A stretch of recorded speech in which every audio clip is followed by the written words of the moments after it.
Hello, my friends. AmyR here with Prairie Paper and Ink. Welcome back to my face and my card making space. And a couple of watercolor die cut cards. I am part of a blog hop today for Simon Says Stamps October release. And I've already had people asking. The tall mushrooms little die set is part of the release. And of course I was like, yes, for those unaware, I have an entire little playlist using a previously released little mushroom wafer die set from Simon. And I love it. I don't know why.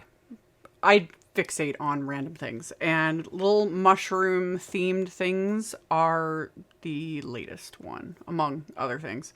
Anyway, I've done a bunch of videos. I will have a link to that playlist at the end. And I will most likely, down the road, be incorporating the previous mushrooms with this little set because they're different shapes and why not? They're super fun. So anyway, I did a bunch of die cutting with that and these little layered, but like, look at these little guys. These little layered birds. They're so cute. Anyway, did some die cutting. I used watercolors to do very simple watercoloring. And when I mean simple, no skills necessary. I just stuck the color on and tons of splattering, 3D embossing, a little bit of ink blending, all that sort of a thing. So if you keep watching, I'll show you guys how I made these cards. And if you check out the description box below the video, I will have a link to the blog post, which will have more info on the blog hop. And there's giveaways and links to all the other fabulous makers that are participating because there's tons of inspiration. This release was huge. I haven't done a release and review video yet. I'm not sure if I'm going to be able to get to one. I still have a ton on my plate, you know, but I will have a link to the new release as well in the description box below. That is worth checking out because there's lots of really good things. And yeah, keep watching and I will show you guys how I made these cards. So off camera, I did all of my die cutting. I die cut just a whole bunch of little pieces of watercolor paper using that layered bird bunch wafer die set, the tall mushrooms, and the ornamental fine leaves. And like I always do, I will have links below the video to everything I used. And after I did all my die cutting, especially with this little layered bird bunch, because it die cuts all the pieces at once, like it's just one wafer die, I like layered all the pieces together just to give me a visual. It's like, okay, this is like the bird's head, this is part of their wings, etc. Because before I started, I wasn't 100% certain what kind of colors I was going to use. Like I was kind of thinking I might do different colors. In the end, it didn't matter. I just kept them all the same. They still end up looking, you know, unique in their own ways. But anywho, I took all those pieces and I stuck them to my big Waffle Flower grip mat. Another option is the sticky mats that I've used in past videos. I really like those for holding my little die cuts in place, especially when I'm doing like watercolor on them, because yeah, the die cuts like to move around. You can also always do little backgrounds and then die cut after, you know, whatever suits you and works best for you. I always like die cutting first because I like to see where I'm adding color, and especially if I'm doing things like this, like either whether it's with specific watercolors or inks, etc., which I'll get into in a second. I like seeing the die cut pieces. Plus I like with, you know, something like these leaves and some of the parts of the mushrooms, there's all that detail that gets like pierced or cut into the cardstock. And when you add color after, it'll like soak into those areas and it just gives it that little extra something. So I like to die cut first, but this is also a great opportunity. I was talking about this in recent videos. Like when you just muck around, you know, do some ink blending, do some ink smushing, you know, just create some fun backgrounds and then die cut from them. Even if you weren't happy with how they turned out, more often than not, you can just die cut, you know, pieces from it.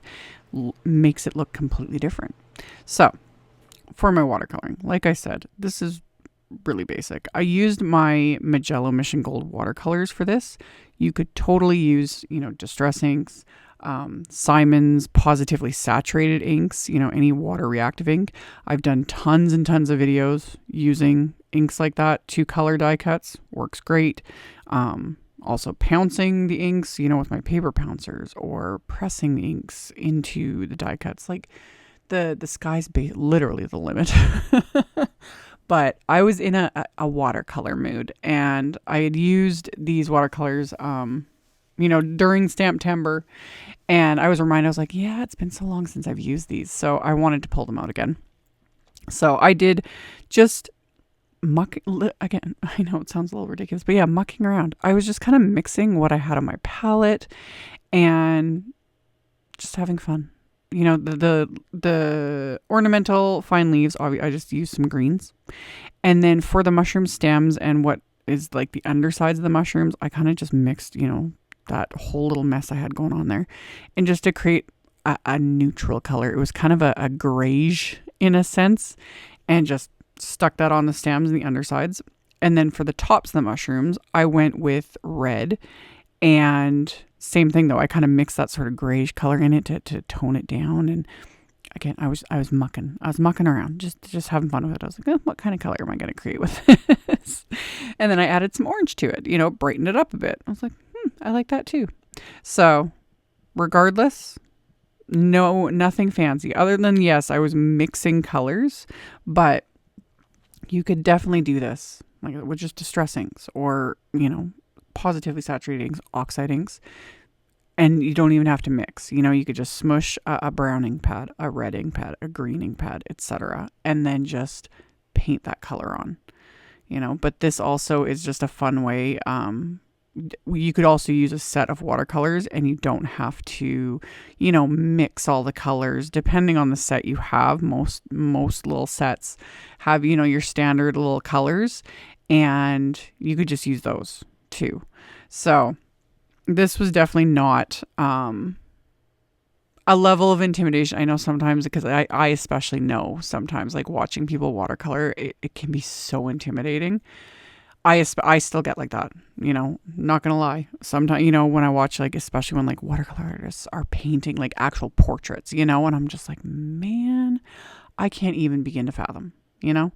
But I like doing what I do, and I like watercoloring little die cuts, and I'll do my little stamp images and things like that, and I'll have a great time. But it also takes, with the actual images, practice. Die cuts though, you can just slap the color on. No skills needed, really.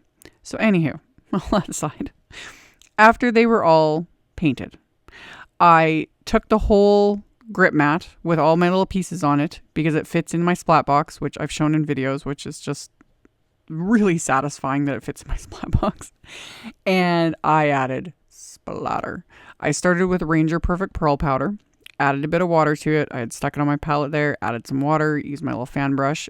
On camera right now, it doesn't really look like much, but in real life, and I'll tilt it in the light at the end of the video, it just gives, you know, that gorgeous shimmery splatter that I love. And then, of course, I'm going to add more. And this time I'm adding some white gouache. So I put that on my palette and then thin that out with a little bit of water as well, just to get it to a nice splatterable consistency.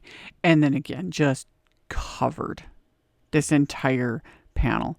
And the grip mat just washes off. If I was using a sticky mat, like the Brutus Monroe sticky mat, and there's also the Simon Says Stamp one that's made by Brutus Monroe, those, I do the same thing. I just rinse it. Well, I don't use soap with the sticky mats. I just rinse it underwater. If I'm doing things like this where I'm getting a ton of like ink, watercolor, splatter, whatever, I take it to the sink, rinse it underwater, and let those dry. With the grip mat, when this is all done, and I'll show it like cleaned after this, I just took it to the sink and I just wash it with some gentle soap and water. It's good to go. Removes all the splatter. Some of the inks and the watercolors and different things that you stain the mat, you can see like there's like pink and black staining on it. Don't care. It's photopolymer. It's going to stain, but it still does the job holding things in place for me so I can do my thing. So after all that splatter was dry, I assembled everything. Really super simple. The little mushrooms, you just adhere the stem and then stick the little topper on there, and that's it. I was using my reverse tweezers to hold these in place because, of course, everything's a bit warped from the amount of water I added. You know, I didn't do a whole lot of layers with the watercolor. In fact, I didn't really do any layers, but the amount of water I added, you know, warped the cardstock a bit. So having the little reverse tweezers just to hold things, you know, in place just made things go smoother.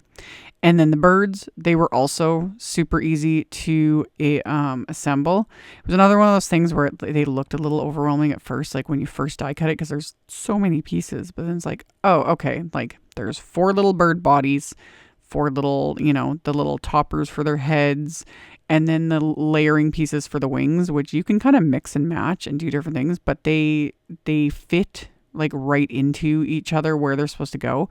And I also had the packaging, which I'll like pull onto screen here. So I followed that too. I was like, okay, you know, this little wing layer goes on top of this one, etc. And then for their little tiny eyes, I just used my little embellishment wand. I took everything off the grip mat because then it's easier to just like pick up, especially those little tiny eyes, off of my work surface. And then just a little dabs of glue, stuck everything into place. And then once I got these assembled, they're just... I've talked about this in a bunch of videos. Like, birds were something I've very much avoided for a long time in card making because I just got hung up on like, oh, I don't know enough about birds. You know, I don't know what colors.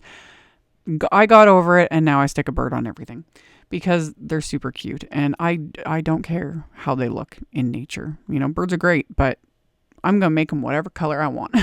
It's the same thing with florals, mushrooms, all of it. It's card making. Have fun with it. Try not to overthink it. I say this as someone who overthinks everything. So, like all things, do as I say, not as I do. Anyway, after I was done assembling everything, I pulled out my Spellbinders Platinum 6 here and I use the original platform, and I have 2 metal shims. This is the perfect sandwich for me for Simon's 3D embossing folders. And I'm using the new Mountainside Leaves embossing folder. And I had laid out my flour sackcloth at first, just so I could mist the cardstock lightly with water. That softens the fibers so you get a deeper, like better impression. And then I run it through my die cut machine with the 2 metal shims. You can also use cardstock, depending on your machine, all the different things, you know. I think with Simon's listings, they do have different sandwich options for different die cut machines. And then my biggest piece of advice with especially embossing folders, do not force it through your machine. Like, if your machine does not want the embossing folder to roll through, readjust your sandwich, you know, make it a little bit thinner, etc. Don't try and force it because you can literally bust your die cut machine. So that's the sandwich that works for me. I embossed these 2 panels of white cardstock with that Mountainside Leaves embossing folder. And then I very lightly ink blended Simon's Field Positively Saturated ink, keeping it concentrated to the one corner because that's where I'm going to like assemble everything. And I just started off like in that corner, and then as I'm like blending, which you can't tell on camera, but I'm barely pressing with the brush. I'm using a very light hand. And as I get further away from that corner, you know, there's less and less ink on the brush. And that's how I get that just, you know, fade out to white. So I just did those 2 little simple blends. And then I trim these panels down to like 4 inches by 5 1/4, just slightly smaller than what my A2 card bases will be. And then I'd also trim down sentiment strips from the Reverse Giving Thanks sentiment strip pack, which I will get to those in a second as well, because those will be my main sentiments for these cards. So after I trim down those backgrounds, I'm going to start adhering on my little elements. And for these little ornamental fine leaves, I just applied adhesive like straight down the middle, and that's it. Like, left everything else so they're kind of popped up. It just gives it a little more dimension without creating like any bulk, really. And as long as, you know, there's some glue there, everything's going to adhere. So I adhered the 2 sizes of those ornamental fine leaves, and then figured out how I wanted to do the little tall mushrooms. And I had done extras because you guys saw that whole mat was like covered in them. I had done extras because I want to add some to the inside of the card as well.